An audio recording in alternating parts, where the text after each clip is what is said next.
பவித்ரா 9ஆம் வகுப்பு ஆ பிரிவு மற்றும் அனைவருக்கும் இனிய சுதந்திர தின நல்வாழ்த்துக்கள். இன்று நாம் 79வது சுதந்திர தினத்தை கொண்டாடி கொண்டிருக்கிறோம். இந்த நாளில் நம் நாட்டின் சுதந்திரத்திற்காக போராடிய வீரர்களையும் தியாகிகளையும் நினைவு கூர்வோம். 1947ஆம் ஆண்டு ஆகஸ்ட் 15 அன்று பல போராட்டங்களின் பலனாக இந்தியா சுதந்திரம் அடைந்தது. இந்த நாள் நமது நாட்டின் விதியை நாமே எழுத தொடங்கிய நாள் என்று கூறப்படுகிறது.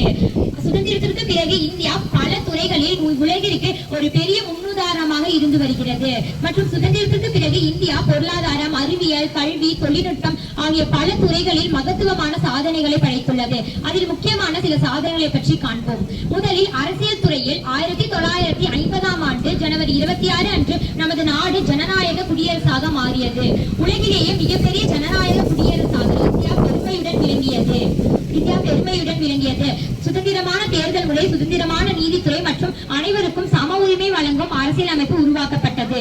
மாநில மறுசீரமைப்பு, மொழி, பண்பாடு மற்றும் நிர்வாக வசதிகளை பொறுத்து மாநிலங்கள் அமைக்கப்பட்டன.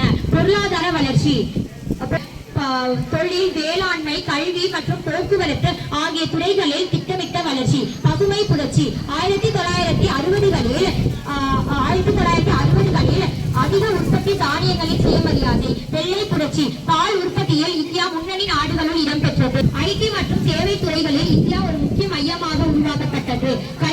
கல்வியில் இந்தியா ஒரு குறிப்பிடத்தக்க முன்னேற்றத்தை அடைந்தது. ஆரம்ப கல்வி முதல் உயர் கல்வி வரை பல புதிய கல்வி நிறுவனங்கள் நிறுவப்பட்டன. பள்ளி, கல்லூரி, பல்கலைக்கழகங்கள் போன்றவை அதிகரிக்கப்பட்டன. ஐஐடி, ஐஐஎம், ஏஐஐஎம்எஸ் போன்ற முன்னணி கல்வி நிறுவனங்கள் உருவாக்கப்பட்டன. அறிவியல் மற்றும் தொழில்நுட்பம், விண்வெளி சாதனைகள். ஐஸ்ரோ மூலம் செயற்கைக்கோள்கள், சந்திராயன், மங்கள்யான் போன்ற மிஷன்கள் அனுப்பப்பட்டு வெற்றிகரமாக தரையிறங்கப்பட்டன. அணு உற்பத்தி, அமைதி பயன்பாட்டிற்காக அணு ஆற்றல் உற்பத்தி. சுகாதாரம் மற்றும் மருத்துவ துறையில் இந்தியா ஒரு குறிப்பிடத்தக்க முன்னேற்றத்தை கண்டது. பல நோய்களை கட்டுப்படுத்தவும் மற்றும் மருத்துவ சேவைகளை மேற்கொள்ளவும் இது உதவியது. மருத்துவ சேவைகள் பரவல், அரசு மருத்துவமனைகள் மற்றும் முதன்மை சுகாதார மையங்கள் அமைக்கப்பட்டன. ஜனநாயகம், மதசார்பின்மை, சமத்துவம் போன்ற கொள்கைகளை பின்பற்றி இந்தியா ஒரு வலிமையான நாடாக உருவெடுத்தது. நமது சுதந்திரத்திற்காக போராடிய தியாகிகளை நினைவு கூர்ந்து அவர்களின் கனவுகளை நினைவாக்கும் வகையில் அடுத்த தலைமுறையினரான நாங்கள் இந்நாட்டின் வளர்ச்சிக்காக பாடுபட்டு இந்தியாவை ஒரு வலிமையான நாடாக